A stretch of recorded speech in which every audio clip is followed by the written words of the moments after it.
राजा ने जब उस गरीब ब्राह्मण से पूछा इस कविता का अर्थ क्या है, ब्राह्मण बहुत चिंतित हो गया। उसने कहा मेरी बेटी ने कविता बनाया है, मैं उससे अर्थ पूछकर कल बताऊंगा। सच्चा ब्राह्मण था, झूठ नहीं बोलता था। घर गया, उदास चेहरे को देखकर बेटी ने पूछा क्या हुआ पिताजी। बेटी तेरी कविता तो है छोटी, राजा ने पूछा है अर्थ, अगर नहीं बताया अर्थ तो होगा जरूर अनर्थ। राजा का मामला है, मूड घूम गया तो क्या हो जाए। राजा की मौज, राजा की फौज। बेटी ने कहा चिंता का विषय नहीं है, जाओ राजा जी को सवेरे फिर यही कविता सुनाना और उनसे कहना कि राजा साहेब यदि अर्थ जानना चाहते हो तो 4 बजे शाम को अपने बगीचे में जाइए, वहां पर पार्षद विमान लेकर आएंगे और उनके विमान में बैठ जाना, वह इस कविता का अर्थ बताएंगे। तो ब्राह्मण ने कहा कि तू अर्थ नहीं बताएगी। बोले मैं नहीं बता सकता, ये कविता छोटी मोटी नहीं है, ये लोक परलोक की कविता है, इसका अर्थ बहुत दूर है। ब्राह्मण सवेरे राज दरबार की ओर प्रस्थान करता है, जाकर राजा को पुनः कविता सुनाता है। राजा पूछता अर्थ क्या है। बोले अर्थ आपको शाम को 4 बजे बगीचे में जाइए, वहां पार्षद विमान लेकर मिलेंगे, उनके विमान पर बैठ जाना, वे अर्थ बताएंगे। बोले इतना बड़ा अर्थ, फिर तू बता दे। बोले मुझे मालूम नहीं, लेकिन पता चल जाएगा। राजा ने 5 स्वर्ण मुद्रा फिर इनाम दिया। ब्राह्मण खुशी से घर वापस आया। शाम को 4 बजे राजा बगीचे में गया, पार्षद विमान लेकर आए हैं। राजा से पार्षदों ने पूछा कि तुरंत का दान महाकल्याण कविता का अर्थ जानना चाहते हो। बोले हाँ। बोले आइए बैठिए विमान पर।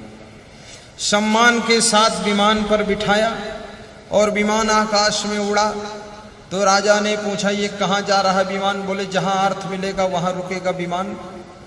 और विमान पर बैठा है बेईमान, अब देखो कहाँ जाए विमान, दुरुस्त करो ईमान। पार्षदों के हाथ में पूरी कमान, आकाश में उड़ा विमान। राजा के होश उड़ गए कि ये अर्थ तो महंगा भी पड़ सकता है, इससे अच्छा ना पूछता तो ठीक था।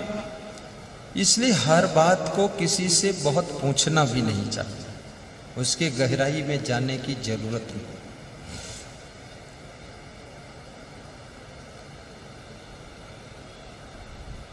बहुत ऊंचाई पर जाकर के पवित्र स्थान पर विमान उतर गया।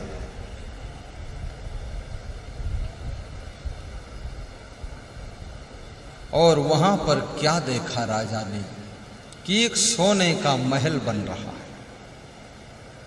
स्वर्ण महल को देख करके राजा बोला मेरी कविता का अर्थ क्या है।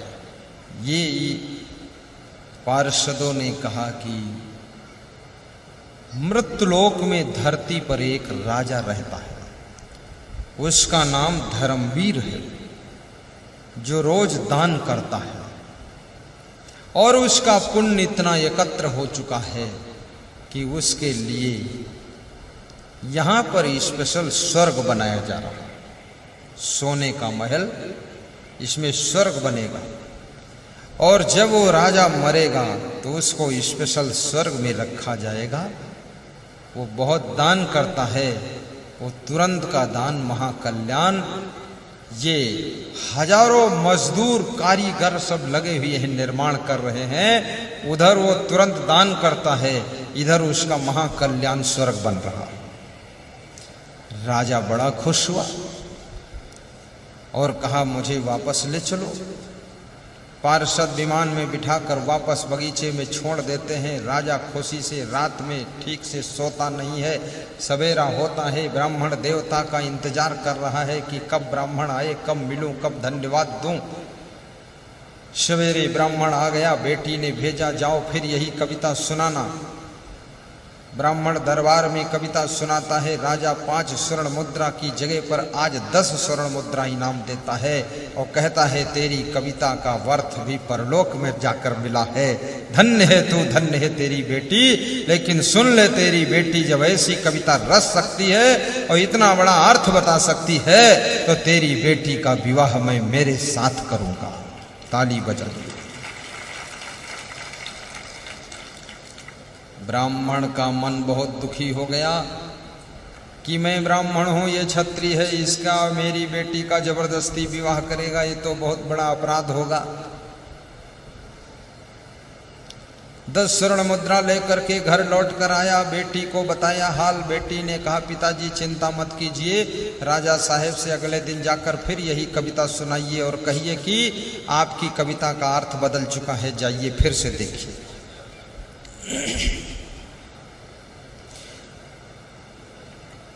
ब्राह्मण नेक्स्ट दिन फिर जाता है, राजमहल में कविता सुनाता है, 10 स्वर्ण मुद्रा इनाम पाता है और राजा से कहता है कि अब कविता का अर्थ फिर से बदल गया है, जा करके बगीचे में 4 बजे शाम को देखिए, पार्षद विमान लेकर आएंगे, फिर से जाइए, अर्थ चेंज हो गया।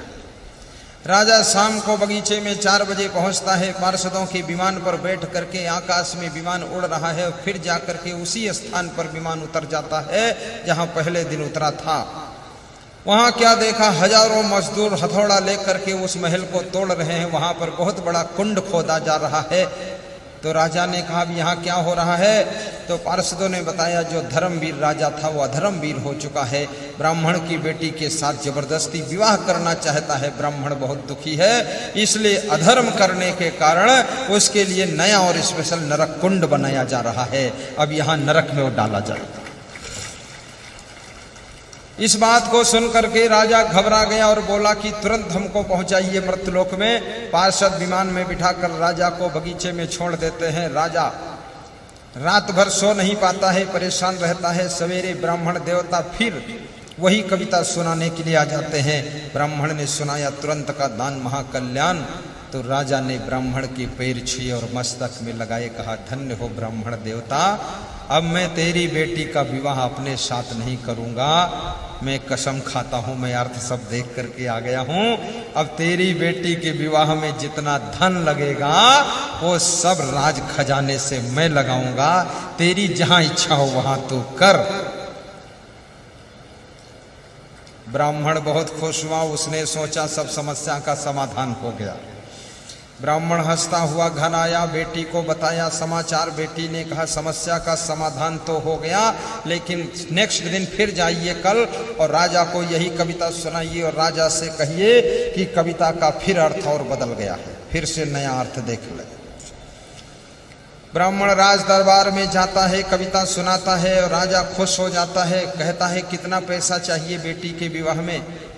ब्राह्मण ने कहा पैसे की तो बात छोड़ो, अब कविता का अर्थ फिर बदल गया है, नया अर्थ हो गया है। शाम को 4 बजे बगीचे में जाइए, पार्षद विमान लेकर मिलेंगे, वे अर्थ बताएंगे।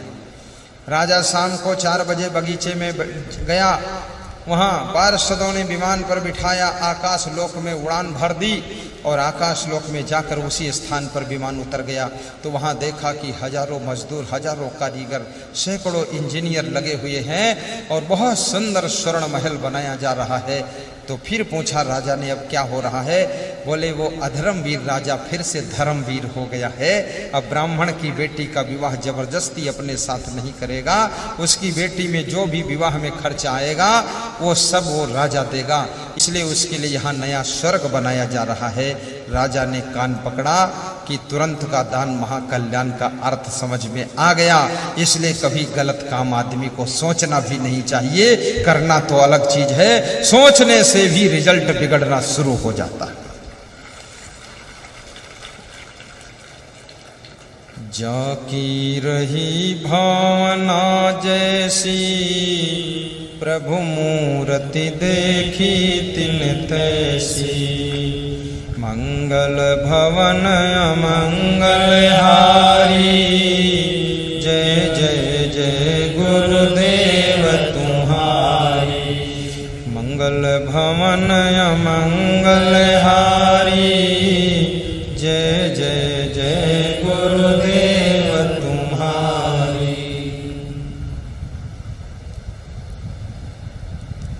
राजा ब्राह्मण की कन्या के विवाह में पूरा धन लगाता है, कन्या के पैर पूजता है।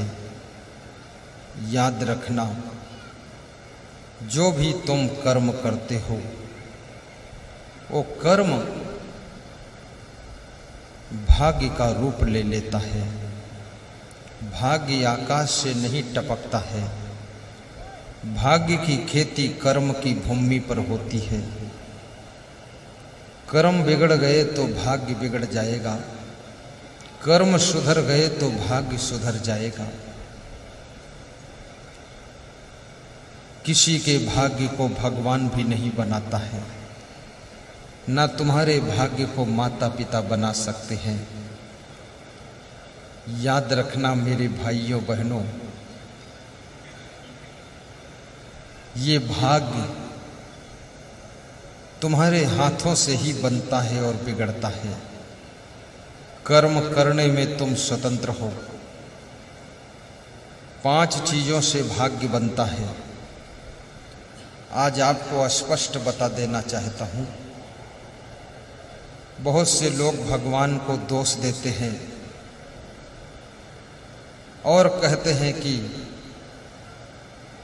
भगवान ने मेरा भाग्य बिगाड़ दिया, पर ऐसी बात नहीं है।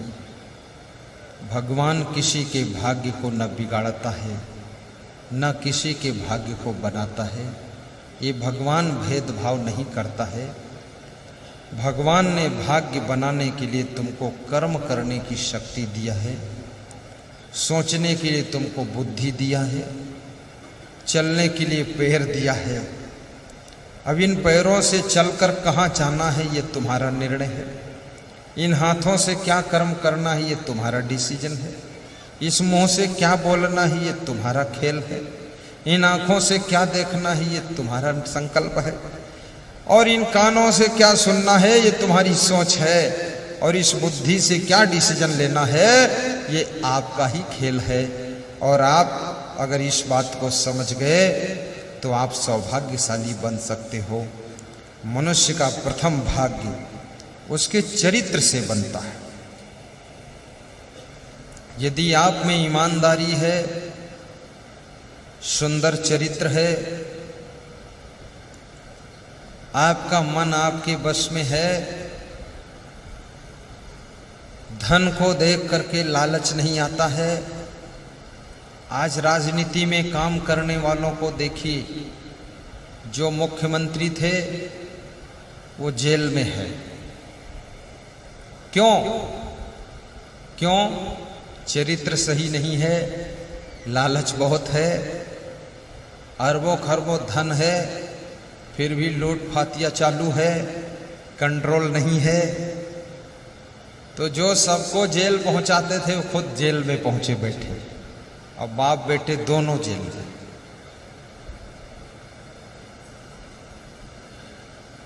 जिनका चरित्र सही नहीं है, बेविचारी हैं, वो भी मंत्री पद से हट गए। कोई भंवरी कांड में फंस गया, कोई मदमिता कांड में फंस गया, कोई भैंस कांड में फंस गया। तरह तरह के कांड हैं। मंत्री पद पर सुशोभित हो रहे थे, विधायक भी नहीं रह गए।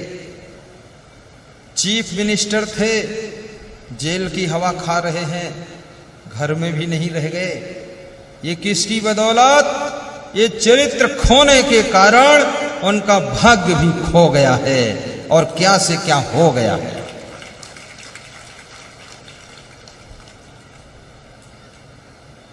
इसलिए याद रखना, धन खो जाए कोई चिंता की बात नहीं है, कल कमा लोगे।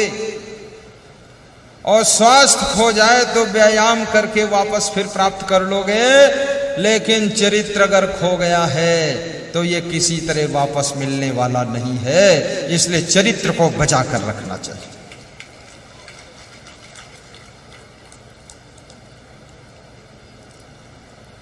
राजनीति में जितनी पार्टियां हैं उन पार्टियों का कोषाध्यक्ष बनाया जाता है, राष्ट्रीय कोषाध्यक्ष। लोग कहते हैं राजनेता सब चोर है, लेकिन चोर और हो ना हो ये तो मैं नहीं कहता हूं, लेकिन उस पार्टी में सबसे ईमानदार व्यक्ति को छांट कर चुनकर राष्ट्रीय कोषाध्यक्ष का पद दिया जाता है। पूरा पार्टी का खजाना अरबों खरबों उसके हाथ से लेन देन होता है। क्यों? क्योंकि वो ईमानदार है, चरित्र सही है। दुनिया में कोई ऐसा विभाग नहीं है जहां पर अच्छे गुण वाले की मांग ना हो। तुम साधु बन जाओ, यदि चरित्रवान हो, ईमानदार हो, जिम्मेदार हो, तो साधु बनोगे तो वहां भी तुमको बड़े से बड़ा पद मिलेगा, बड़ी बड़ी जिम्मेदारी मिलेगी और बड़ा सम्मान मिलेगा। लेकिन लोफड़बाज हो तो साधुओं में भी आपका अपमान ही होगा। कितने लोग साधु लाइन में आते हैं, फट से छलांग लगा देते हैं, 6 महीने में वो हाई क्लास पर पहुंचते हैं। लोग सोचते इतना जल्दी आया, इतना एडवांस कैसे गया? वो अपने चरित्र से गया है, वैराग्य से इतना एडवांस है, स्वभाव से एडवांस है, अपने सत्कर्मों से एडवांस है। और कैसे गया? स्वामी विवेकानंद 38 साल की उम्र में ही देश विदेश में धर्म की गंगा बहाने में नंबर 1 स्थान प्राप्त किया। जगत गुरु शंकराचार्य ने 32 साल की उम्र में ही सनातन धर्म का प्रचार कोने कोने में कर दिया। भाइयों बहनों, कृष्ण भगवान ने बचपन में ही कमाल कर दिया था, कितने राक्षसों को पटक कर मारा। राम भगवान कितने कलाकार थे। आज आदमी अपने भाई को भी अपने साथ नहीं रख पाता है, और राम भगवान ने रावण के भाई विभीषण को भी अपने भाई के समान साथ रख लिया था। और हनुमान जी जैसे बंदर को भी कहा कि तुम मम प्रिय भरत ही सम भाई, तुम भी मुझे ऐसे प्रिय हो जैसे मेरा भाई भरत प्रिय है। तुम भरत जैसे हो। भरत अयोध्या में है लेकिन तुम में भरत का रूप दिखाई देता है। तो हनुमान जी ने कहा मैं भरत जैसा काम करके भी दिखा दूंगा। जो एक बंदर को भी भाई का रूप दे सकता है। और आदमी चंचल तो है ही, लेकिन बंदर बहुत चंचल होते हैं। भगवान श्री राम का इतना प्रभाव था कि बंदर भी सब डिसिप्लिन रहते थे, शांत बैठते थे, हुल्लड़ नहीं मचाते थे। और आज आपका कितना प्रभाव है कि आदमी भी आपके सामने शांत नहीं बैठते, वो भी हुल्लड़ मचाते हैं। तो ये सोचो राम में और तुम में कितना फर्क है, जिनके सामने बंदर भी डिसिप्लिन रहते थे।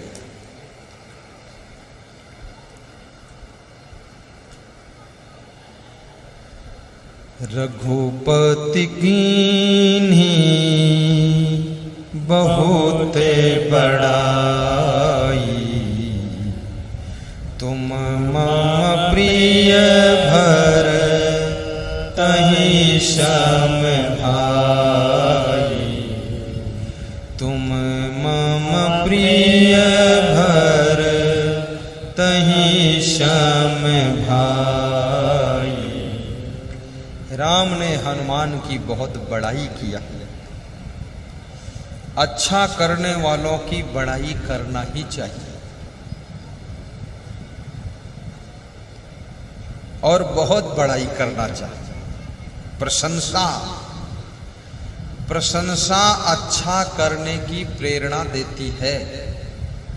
झूठी प्रशंसा व्यर्थ होती है। निंदा मनोबल को डाउन करती है। सच्ची निंदा आदमी को चोट पहुंचाकर सुधारती है। निंदा भी कोई साधारण चीज नहीं है,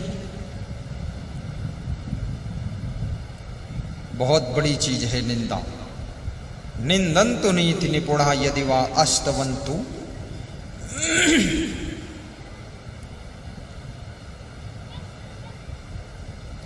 कभी कभी अपने पिताजी की भी प्रशंसा किया करो। आप एक बात सोचो,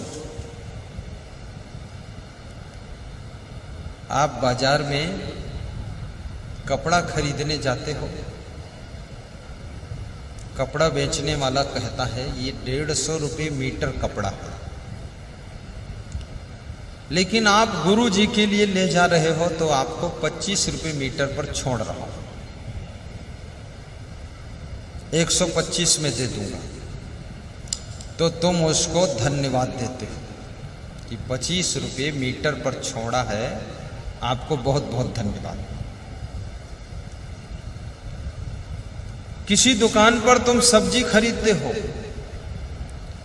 और वो मुट्ठी भर मिर्चा तुमको फ्री दे देता है, थोड़ी धनिया फ्री दे देता, पत्ती धनिया की, तुम कहते हो बहुत बहुत धन्यवाद आपको। लेकिन आपने कभी ये विचार किया है, आपके पिताजी ने आपको 50 एकड़ जमीन फ्री दिया है, आपको जन्म भी फ्री दिया है, धन भी फ्री दिया है, मकान भी फ्री दिया है, गाड़ी लाड़ी बाड़ी साड़ी खेती बाड़ी सब फ्री दिया है। क्या उनको कभी तुमने धन्यवाद दिया है? कभी नहीं धन्यवाद दिया है, बल्कि उनसे वाद विवाद किया है।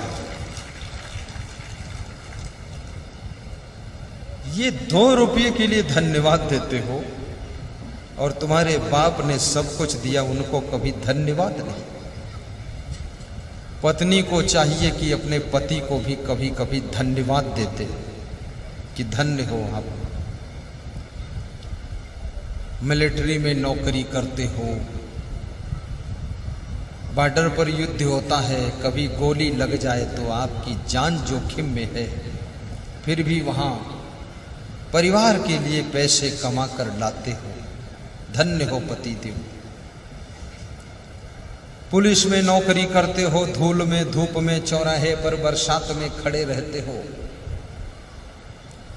कोई गाड़ी ऊपर चढ़ा दे चोट लग जाए क्या हो, चोरों के पीछे बदमाशों के पीछे रात दिन भागते हो, वेतन मिलता है 20,000 30,000 वो लाकर घर में देते हो, धन्य हो पति देव। ऐसा कितनी स्त्रियां अपने पति को धन्यवाद देती हैं। अपने खेत में तुम काम करते हो, दिन भर धूप में ईंट भट्ठा में आग डालते हो, जलाते हो धूप में धूल में, अपने पति को कभी कभी धन्यवाद दे दिया करो। कितनी स्त्रियां तो जब पति आता है घर को तो ऐसा मुंह बनाती हैं गुस्सा में, बड़ी बड़ी आंखें और क्रोध, पति देख करके कनक भूधराकार शरीरा घबरा जाता है कि चंडिका अवतार बैठी है, कुछ बोलना ठीक नहीं।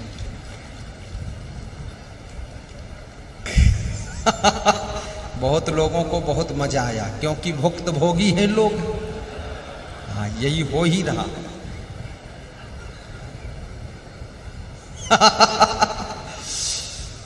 मध्य प्रदेश में रतलाम जिले में मेरा प्रवचन था तो एक स्त्री आई अपने बच्चों के साथ, उसने कहा मेरे पति जी मंच संचालन करते हैं आपके प्रवचन में और टीचर भी हैं, पर मुझसे बोलते ही नहीं है, कुछ भी नहीं बोलते हैं। हमने कहा कितने साल से नहीं बोलते हैं?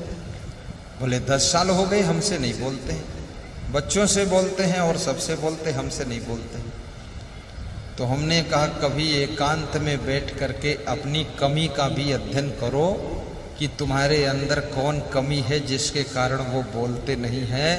50,000 रुपये महीने नौकरी का वेतन आपको देते हैं और फिर भी आपसे बोलते नहीं हैं, तो आपके अंदर कोई न कोई फॉल्ट है। जब इतना मैंने कहा तो उस स्त्री का मुंह सिकुड़ गया, उसने सोचा गुरुजी भी बहुत बड़ा इंजेक्शन लगा रहे हैं, ये क्या गड़बड़ है, क्यों नहीं बोलते? अपनी कमी को दूर करो, थोड़ा निष्पक्ष होकर के विचार करो। कभी कभी अपने भाई को भी धन्यवाद दो कि धन्य हो भाई साहब। मैं किसी भक्त के घर में यूपी में पधरौनी गया था, तो मैंने उस भक्त से कहा, जलपान करने के बाद, फल खाने के बाद, हमने कहा आपने मकान बहुत अच्छा बनाया है। तो बड़ा भाई बोला छोटे भाई की ओर इशारा करके कि हमारे इतनी बुद्धि नहीं है, ये छोटा भाई होशियार है, इसी ने सब इंतजाम किया है तो मकान बन गया, और ये ना होता तो हमको तो गांव वाले भी मारते हैं, हमारे बुद्धि कम है। सब इन्हीं की कृपा है छोटे भाई की। तो छोटा भाई बोला ये हमारे बड़े भाई है, इन्होंने बहुत मेहनत किया है, खेती बाड़ी धंधा करके धन इन्होंने ही कमाया है, हमने केवल सेटिंग किया है, और ये ना होते तो धन ना होता तो मकान कैसे बनता गुरुदेव, तो मेहनत तो सब इन्हीं की है।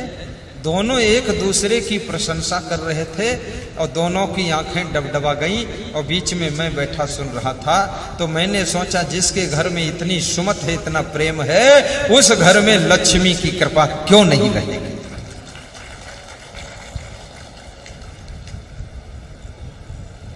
भाइयों में भी एक दूसरे की प्रशंसा भी कीजिए। और कभी कभी आपका बेटा यदि गुणवान है, विकास कर रहा है, तो अपने बेटे को भी धन्यवाद दो। बेटा होने से कोई छोटा नहीं होता है, कभी कभी बाप से भी अधिक बुद्धिमान बेटा होता है, और बेटे का कमाल ही चमत्कार करता है। लेकिन बाप को बाप होने का अहंकार रहता है कि मैं बाप हूं, तो कौन कहता है तुम बाप नहीं हो, बाप तो हो। मूर्तिकार मूर्ति को बनाता है, लेकिन पूजा मूर्तिकार की नहीं होती है, पूजा मूर्ति की ही होती है। बाप ने बेटे को पैदा जरूर किया है, लेकिन बेटा ने अगर चमत्कार किया है तो धन्यवाद बेटे को ही मिलना चाहिए, बाप को इसकी चिंता नहीं करना चाहिए। बेटे को भी धन्यवाद दीजिए। कभी कभी अपनी बहुओं को भी धन्यवाद दो। आपकी बहुएं भी कितने घरों में लाड़ी बहुत होशियार है, और जो तुम्हारे घर में बुद्धिमान हो, ईमानदार हो, जिम्मेदार हो, समझदार हो, वफादार हो, उसको घर का मालिक भी बनाइए, अगुआ बनाइए, उसके हाथ में कमान भी दीजिए। जब तक बुद्धिमान के हाथ में कमान नहीं होगी तब तक घर का विकास नहीं हो सकता है। आश्रम में भी जब तक बुद्धिमान व्यक्ति आश्रम का जिम्मेदार नहीं बनेगा, आश्रम कबाड़ खाना हो जाएगा।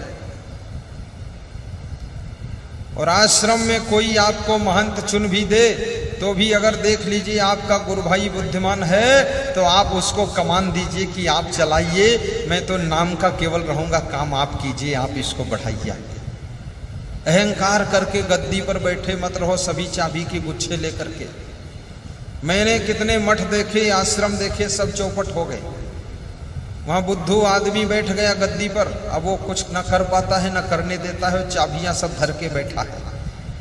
माला तो फेरता नहीं, राम की चाबियां गिनता रहता है, 108 है कि नहीं है, चाबियों काउंटिंग करता। जब चलता छम छम चाबियां बजती। स्त्री होता तो पायल बजाता, और साधु बन गया तो चाबी बजाता। क्या नाटक बना रहा फालतू। अधिकारों को बांटिए भी, सारे अधिकार अपनी मुट्ठी में लेकर मत बैठिए, अन्यथा तुम्हारे साथ में जो बुद्धिमान लोग हैं वह कार्य नहीं कर पाएंगे तो आपका पूरी टीम का विकास रुक जाएगा। इसलिए अधिकारों का डिवाइडेशन भी करना चाहिए, जिम्मेदारियों का भी बंटवारा करना चाहिए, और अपनी अपनी जिम्मेदारी को हंसते हंसते निभाना चाहिए, ईमानदारी के साथ में, और परमानेंट निभाना चाहिए। ऐसा नहीं 10 दिन जिम्मेदारी निभा दिया और 11वें दिन छोड़ दिया। ईमानदार आदमी तब सफल है जब जिम्मेदार भी हो।